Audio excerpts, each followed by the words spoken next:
Amis des QDN, bonjour. Eh oui, je m'aperçois que mon dernier QDN, veut dire pas focus, hein, on va dire général, date déjà d'avant les vacances. Et c'est vrai que là, bon, j'ai repris un peu mes activités qui ont été interrompues par cette panne là. Et ben voilà, donc en rangeant, là j'ai vu que j'avais quand même des trucs à montrer. Et je sais que c'est une vidéo qui est attendue. Alors allons-y pour un QDN. Donc je vais, comme d'habitude, vous présenter différents trucs que j'ai achetés dans un ordre absolument illogique et aléatoire. Alors on commence. Je me suis refait une petite réserve de ce genre de connecteurs qui sont intéressants. À la base, hein, c'est des trucs qui permettent de faire des choses qu'on peut mettre sur les Arduino et trucs comme ça.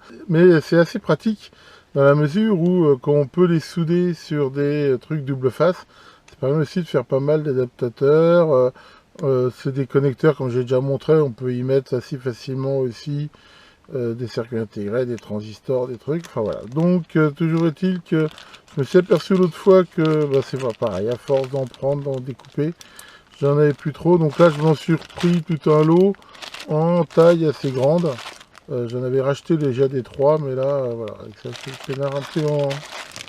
Je vous ai montré là, quand je travaillais sur la CNC, que j'avais amélioré le couplage en utilisant ce genre de coupleurs qui permettent d'éviter d'avoir des points durs lorsqu'on va aligner deux axes ou par exemple un moteur pas à pas ou autre avec un axe.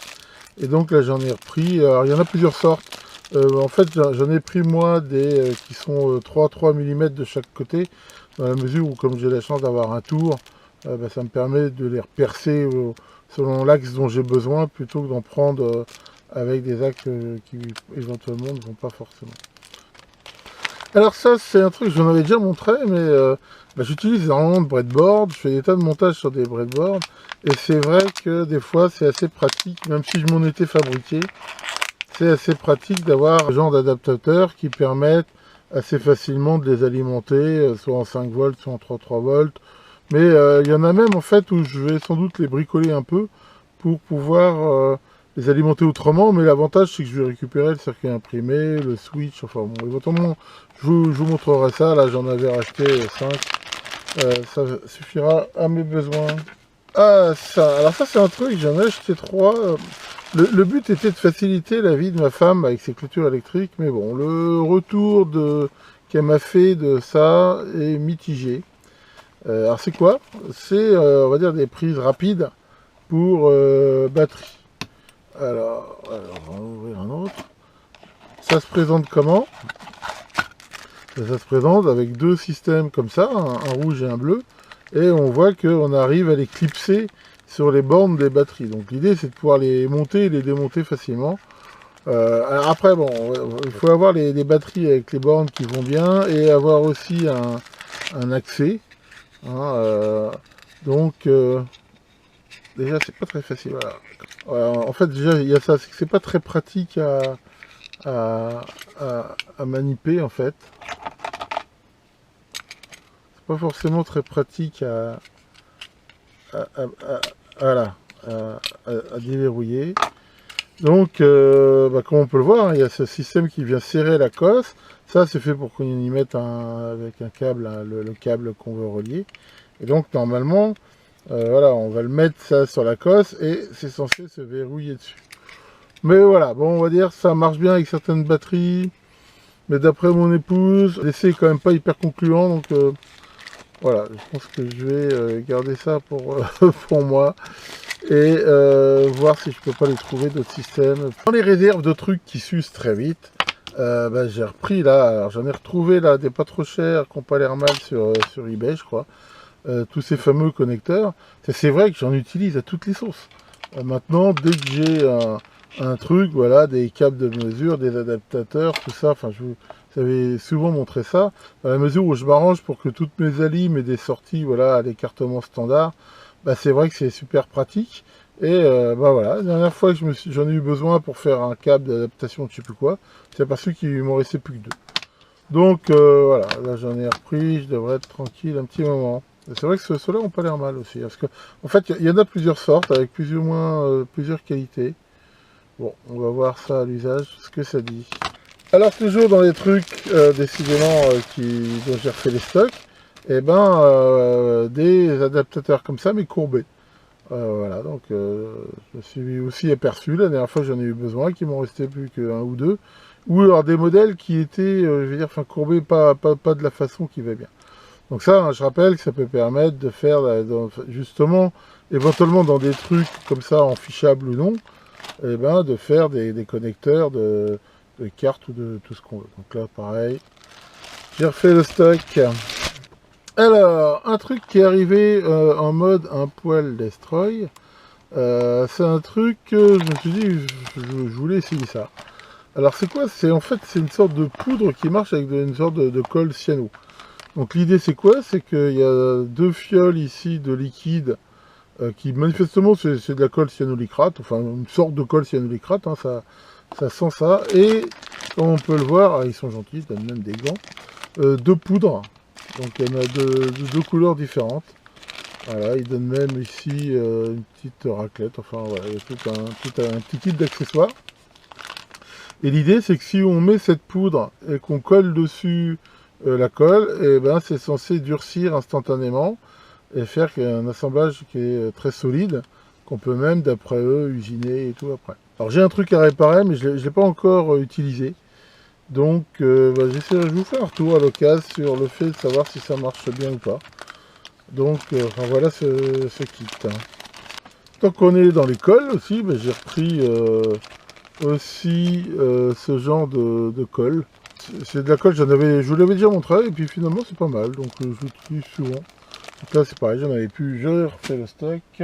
Alors toujours dans le monde des colles, c'est pareil, quelque chose que... En fait dans ce QDN, je vois que je renouvelle pas mal de trucs que je vous avais éventuellement déjà montré, mais enfin bon, pour ceux qui ne connaissent pas, c'est peut-être pas mal. Ça c'est la version chinoise, on va dire pas chère, un truc qui se vend en France à un prix démesuré. C'est de la colle UV, hein, avec une LED intégrée. Voilà. Hein, l'idée c'est que on retrouve, comme on peut le voir ici, une LED UV.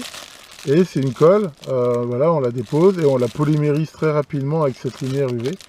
Et ça fait un collage qui est assez solide. L'avantage c'est que c'est très rapide, c'est transparent. On pourrait réparer des fois des lunettes, des machins, ou faire tenir des fils, des trucs comme ça, c'est assez pratique. Et c'est pareil, je l'utilise très souvent. Et à force, voilà, faut aussi refaire les stocks de temps en temps. Bien, et pour en finir avec la chimie, j'ai aussi acheté ce qu'ils appellent des AB Crystal Glue, qui consiste, c'est une sorte de résine très liquide, donc en un pot de résine là et un durcisseur. Il faut mélanger dans les proportions qui vont bien. Et alors pourquoi j'ai acheté ça? Parce que justement j'avais besoin de faire un petit peu des fois des sortes de moulage. L'avantage c'est que par rapport à de la raldite haute, c'est apparemment plus liquide, ce qui permet un petit peu de le couler quelque part dans quelque chose. Donc là c'est pareil, il va falloir que j'essaye ça. Alors j'ai encore acheté deux trucs comme ça, hein, donc ça bon, c'est encore une règle. Alors là on va dire c'est la version beaucoup moins chère que le truc en alu que je vous avais montré, mais qui permet aussi de tracer des traits parallèles, de faire équerre. Celui-là est pas mal aussi parce que il a l'avantage là comme on le voit d'être en biais, et ça c'est vrai, quand je bricole des bouts de bois, des machins, on peut directement tracer, faire un traçage à différents angles. Il y a aussi, on le voit là, des diamètres, des trucs. Bon, voilà. Ça coûte pas cher, c'est du plastique, donc c'est bon. Alors quand j'ai travaillé sur aussi cette CNC 3018, là je vous ai montré qu'elle utilisait pas mal de vis en format M5 et j'étais pas très riche, donc j'ai racheté cette boîte. Et d'ailleurs, j'ai bouffé toute celle de cette longueur-là, justement avec la CNC. Et donc, voilà, c'est des vis de même qualité que je vous ai déjà montré d'habitude. C'est largement suffisant pour ce que je fais. Donc là, voilà, ça me fait un peu de stock dans ce diamètre. Alors, j'ai aussi trouvé ces trucs-là qui, a priori, sont encore une fois des accessoires qui, manifestement, sont faits, on va dire, pour les mecs qui trafiquent et qui bricolent les trucs de cigarettes électroniques. Mais j'ai trouvé que c'était intéressant, ça peut aussi servir, en fait c'est une pige. On voit il y a différents diamètres, 3,5, 3, 2,5, 2, 1,5, et qui sont ici concentriques. Et voilà, quand on veut mesurer un trou, ou même pourquoi pas faire des trucs, ça fait une jauge avec ce diamètre. Alors, je vous avais aussi souvent montré des trucs de cette marque Jacquemin, là. Et ils ont encore sorti une nouvelle pince à épiler. Alors celle-là, elle est une sorte de cran d'arrêt. Alors voilà, j'ai voulu essayer. Et puis c'est vrai que d'avoir des pointus comme ça, c'est pratique. Donc là, celle-là, l'avantage, c'est qu'on peut régler soit comme ça, de façon à limiter le débattement, soit carrément la verrouiller, voilà, pour la maintenir serrée une pièce. Donc voilà, c'est vrai qu'il y a des... Enfin, et Jacquemin, souvent, c'est des trucs de plutôt bonne qualité. Donc ça m'aidera pas mal. C'est vrai que j'utilise énormément ce genre de pince. Alors dans l'usinage, j'ai acheté des fraises une dent. Bon, c'est quoi des fraises une dent? Ça peut paraître bizarre, mais là je vais essayer d'en ouvrir une si j'y arrive. Hop. Alors on peut voir que c'est des fraises qui ont une seule dent, hein, et donc une seule gougure. Alors c'est quoi l'intérêt? Eh ben c'est que quand on usine des matériaux genre plastique, plexiglas ou autres, qui ont tendance à bourrer quelque part un peu au niveau des copeaux, et bien ce genre de fraise c'est idéal parce que justement ça évite que ça encrasse. Et comme moi j'usine souvent des choses plastiques, voilà, c'est des fraises qui vont bien généralement pour faire ça. Donc là j'en ai pris avec différents diamètres, hein, les diamètres que j'utilise le plus. Hein, donc ça c'est pour utiliser avec la CNC. J'ai trouvé ces petits adaptateurs USB dans les coins, donc qui permettent en gros une prise mâle, une prise femelle, une prise micro, et éventuellement de reprendre ici des fils. Donc ça voilà, on fait des manips en USB. Alors, toujours, là j'ai trouvé aussi ces rondelles, hein, qui sont des sortes de rondelles un peu striées bloquantes. Donc c'est une alternative on va dire aux rondelles Grover, papillon et ça. L'avantage c'est qu'elles sont pas trop épaisses. Donc j'ai pris ça, j'en ai pris aussi des 5 mm là pour justement la CNC. Alors visserie toujours, j'ai retrouvé ces petits écrous M3 là à sertir, hein, ou éventuellement soudés, et qui sont pas épais du tout. Et ça c'est aussi pas mal quand on veut justement mettre ça sur des plaques d'alu ou n'importe quoi. L'intérêt, comme on voit, c'est que c'est peu épais. Parce que les écrous à rifter, là, que je vous ai déjà montré, l'inconvénient, c'est qu'ils sont très épais. Donc voilà, avec ça, dans certains cas, ça me servira mieux. J'ai pris aussi ces petites molettes, là, pour faire des ajustements. Elles sont comme ça, noires, elles sont assez sympas. Me demandez pas pourquoi. Mais en fait, c'est des pointes comme ça qu'on peut visser. C'est vendu comme des trucs décoratifs pour des blousons, des trucs comme ça. Mais bon, je l'ai pas acheté pour ça. Je vous montrerai le jour où je ferai un truc avec ça. Alors, rien à voir, de la connectique. Alors, ça c'est des... Alors, c'est le fameux connecteur qu'ils appellent des fois un peu avion. Enfin, bon, les Chinois, des fois, ils donnent des noms aux choses un petit peu space. Ceux-là, je vous ai déjà montré ces connecteurs-là, mais ceux-là, ils sont un diamètre un peu plus grand que les autres, mais ils ont un grand nombre de contacts. Comme je suis en train de faire des trucs qui vont, je veux dire, embarquer quelque part, où j'avais besoin d'un grand nombre de contacts, et ben j'ai pris ces connecteurs ici, verrouillables. Voilà, donc qui vont me permettre de faire exactement ce que je veux. Bon, c'est pas de la méga qualité militaire, hein, mais enfin bon, pour faire ce que je veux faire, ça ira bien. Alors, ça c'est un truc qui est pour faire plutôt des assemblages en bois. Alors, c'est rare que je travaille le bois, mais ça m'arrive. Surtout quand je suis en train de bricoler des trucs là dehors. Alors, c'est un truc qui est assez bizarre. C'est pour pouvoir faire, comme on le voit, des perçages en biais. Donc l'idée c'est quoi? C'est qu'il y a ce sort de gabarit où on peut voir qu'on peut mettre là des adaptateurs et qui sont faits pour pouvoir percer en biais. Et il donne un certain nombre de forêts avec, et ici les bagues qu'on met sur ces trous là de façon à ce que ça soit bien au diamètre du forêt, et des bagues qu'on peut mettre sur le forêt pour faire ça. À la limite, le mieux pour voir, hein, comme je mettrai le lien, si ça vous intéresse, allez voir. C'est bien expliqué comment utiliser ça. Et voilà, dans certains montages que je fais avec du bois, je pense que ça pourra servir.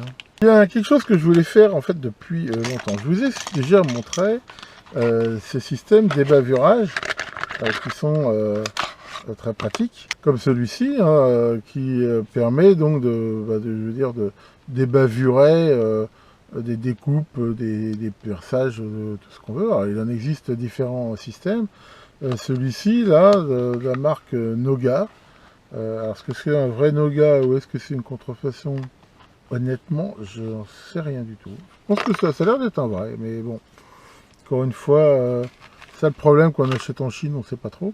Ça permet donc de faire ces ébavurages, c'est hyper pratique, et on peut facilement changer les lames. Et alors, ce qui s'est passé, c'est que j'en avais un comme ça, mais qui n'était pas un vrai Noga, justement, qui est tombé, qui s'est cassé, impossible à réparer, donc j'en ai racheté. J'en ai profité pour le prendre comme ça avec des lames. Mais en même temps, il y a un autre style d'ébavurage qui est vraiment hyper pratique. C'est ce genre-là. En gros, on voit qu'on fait un trou, ça permet très facilement de le faire. Et j'en avais déjà, mais pas forcément du bon diamètre. Et là, je me suis aperçu qu'ils vendaient tous les diamètres. Et je me suis dit, bah c'est cool.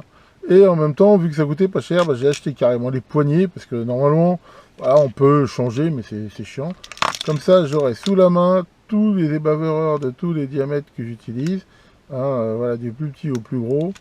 Et en même temps, celui qui était cassé, j'en ai un. Et ça, c'est... je veux dire, quand on bricole, c'est quasi indispensable, quoi. Donc, alors c'est vrai qu'on peut acheter, bien sûr, que les bouts ici, et puis les changer. On voit que ça change assez facilement, quoi. Enfin bon, moi, je me suis dit, au diable la varice, prenons tout. Hop. Alors, j'ai aussi trouvé ce truc. Ce truc, c'est quoi? C'est tout bêtement un effaceur des proms. Ici, donc, c'est un truc, c'est mise en route et, comme on peut le voir, c'est un truc qui est bêtement mécanique, hein, le timer. Hein, et ça permet là d'effacer donc des mémoires UV. J'en avais déjà un, mais je trouvais qu'il donnait un peu des signes de faiblesse. Et j'ai trouvé celui-là. Bon, ça m'arrive encore, hein, des fois, en maintenance et autres, d'utiliser des mémoires effacées aux UV. Donc là, je me suis dit, voilà, on peut en mettre quand même, je sais pas, peut-être une dizaine, ou enfin, ça dépend des boîtiers. Il faudra juste que je mette au fond, là, sans doute, une mousse antistatique pour pouvoir les mettre dessus. Et voilà, c'est vraiment super simple. Je vous ai fait il n'y a pas longtemps une vidéo sur les diodes à courant constant et je les avais achetés chez Radiosphere. Et chez Radiosphere, c'est intéressant aussi parce que pour les particuliers, le port est gratuit le week-end. Mais bon, quand j'ai fait ma commande, j'en ai profité pour commander d'autres trucs. J'ai pris ces petites picots là qui sont, comme on voit, des sortes de boucles. L'idée de ces petits picots, c'est de pouvoir facilement faire des points de test et on peut y crocheter très facilement de façon fiable des sondes d'oscillos par exemple. Et donc voilà, j'en ai pris un petit sachet.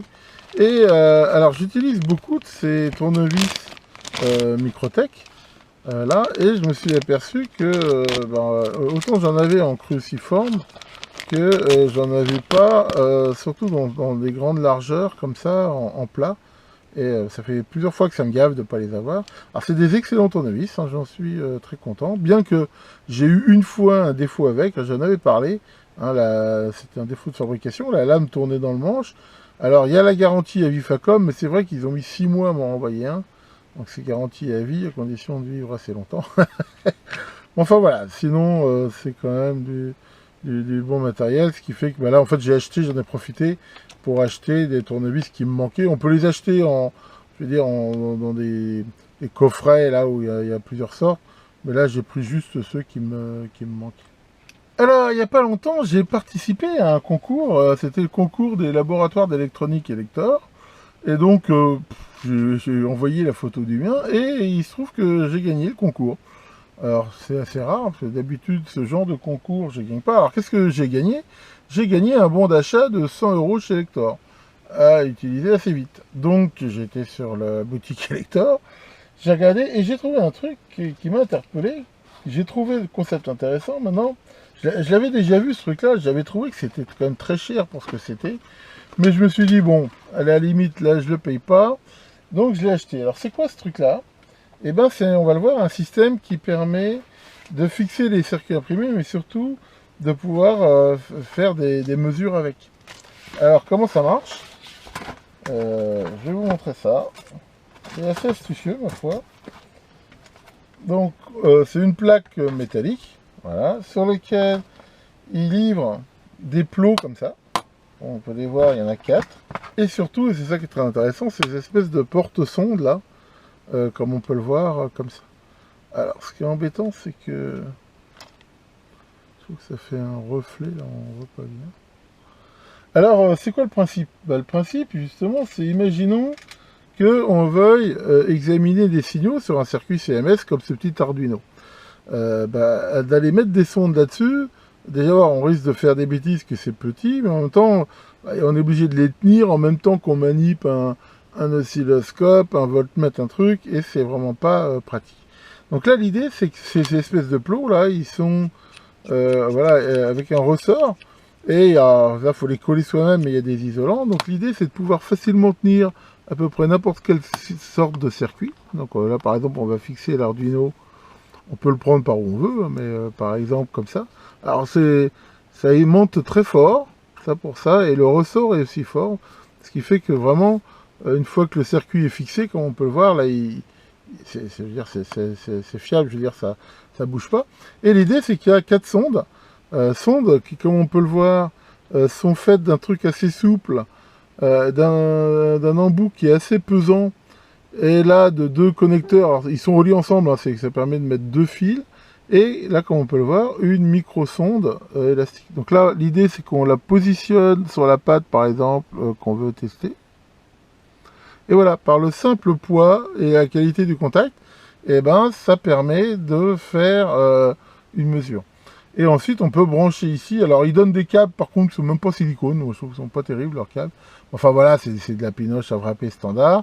On peut éventuellement y mettre une sonde d'oscillo, ou relier ça à une alim, un voltmètre et un truc comme ça. Et ça, je reconnais que c'est quand même vraiment plutôt cool. C'est quand même voilà, très précis. J'ai même trouvé là, alors ils donnent quelques points de rechange, mais j'en ai trouvé là des sondes élastiques comme ça sur Banggood. Bon d'ailleurs, je pense que c'est un truc, en bricolant un peu, on peut se le fabriquer. Ces sondes là sur Banggood, ça coûte rien. Et c'est quelque chose qu'on veut éventuellement faire ça. Maintenant, je reconnais que c'est plutôt de la bonne qualité. Hein, à part les câbles qui sont, eux par contre, rigides, qui donnent avec, là ils sont pas terribles, je trouve. Mais sinon, c'est usiné, c'est de la bonne cam. Ça aussi. Maintenant, ça vaut, je crois, dans les 120 euros. Je vais être franc, je trouve que c'est un poil cher quand même pour ce que c'est. Mais, alors il y a 4 sondes, hein, là je vous en montre qu'une, mais il y en a 4. Maintenant, je reconnais aussi que c'est un truc, enfin je pense que dans pas mal de cas, ça va quand même me servir, parce que c'est quand même vraiment sympa de pouvoir positionner ces sondes là comme on veut, puis bon, le concept est sympa. Enfin voilà, donc ouais, c'est à ça que j'ai utilisé le gain de mon concours, ce qui fait que ça m'a coûté que avec le port dans les un peu plus de 20 euros, ce qui limite enfin pour moi un prix acceptable pour ça, mais c'est voilà. Maintenant, c'est quand même du matériel quasi pro. Ouais, enfin, je veux dire, voilà, on voit quand même que c'est pas de la camelote quoi. Pour ça, c'est quand même assez bien. Allez, pour finir, eh ben, on va mettre le feu. Alors, j'ai trouvé un truc sur Banggood, ça n'a rien à voir avec l'électronique. J'ai trouvé ça marrant. C'est une sorte d'allumette perpétuelle. Enfin, on va dire, une sorte de briquet tempête qui marche comme une allumette. Alors, ça se présente, alors c'est marrant, c'est la forme de cette espèce de petite missile, là, ou mortier, ou je sais pas quoi. Donc, l'idée, c'est qu'on dévisse ici. Il y a une sorte de réservoir de la mousse dans lequel on va mettre de l'essence à briquet. Alors je rappelle que moi je mets pas de l'essence à briquet qui coûte la peau du cul. Vous mettez de l'essence dite F qu'on trouve dans toutes les drogueries. Ça marche exactement pareil et ça coûte beaucoup moins cher. Et là, comme on peut le voir, il y a une sorte de pierre à briquet. Et alors quand on enlève, on dévisse ici la queue, on voit qu'il y a un grattoir et cette mèche qui est imbibée du truc. Et donc en appuyant assez fort, voilà, on voit que ça s'allume. Et derrière, bon, on le remet comme ça, et c'est comme il y a un joint, là c'est complètement étanche, et ben ça fuit même, à mon avis, ça s'évapore même sans doute moins, que, ouais, quand c'est fermé c'est étanche, que le bon vieux briquet tempête que tout le monde connaît. comment ça s'appelait ce truc-là, des Zippo, je crois, ou des trucs comme ça. Bon voilà, j'ai trouvé ça, c'est un peu gadget, hein. Moi en plus je fume plus depuis belle lurette, donc j'ai pas vraiment besoin d'avoir du feu sur moi, mais j'ai trouvé que c'était sympa, limite ça peut servir pour allumer le barbecue. Voilà pour ce 75e épisode des QDN, hein, 75, ça commence à faire. J'espère que ça vous aura intéressé. Tiens, Pincette. Ah bah c'est pas souvent qu'on te voit, Pincette. Qu'est-ce que tu fais de beau? De la cuisine? Qu'est-ce que tu fais? De la pâtisserie? Ah bah c'est cool. Enfin, c'est ce qu'on dit hein, pour la pâtisserie. Hein. C'est 5 minutes dans la bouche et après ça part dans les fesses. Pas top. Qu'est-ce que tu dis? C'est comme les films X. Bah, Pincette. Bon. Que l'affreux Sibi, démon du shopping, épargne votre compte bancaire. Et à très bientôt pour de nouvelles vidéos.